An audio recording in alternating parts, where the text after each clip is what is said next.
Well, I've been spending time putting the R90S back together.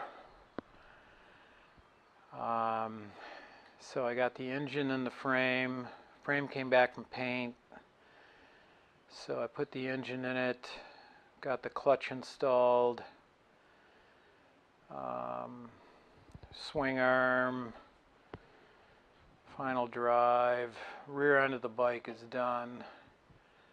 So now I'm going to focus on getting the front end done.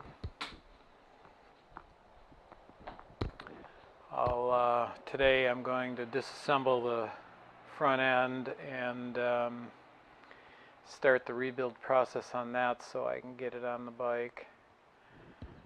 And then I'll rebuild the Del Ordos and get those on at a later date.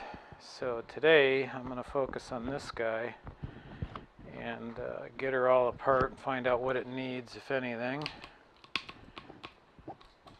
So here we go.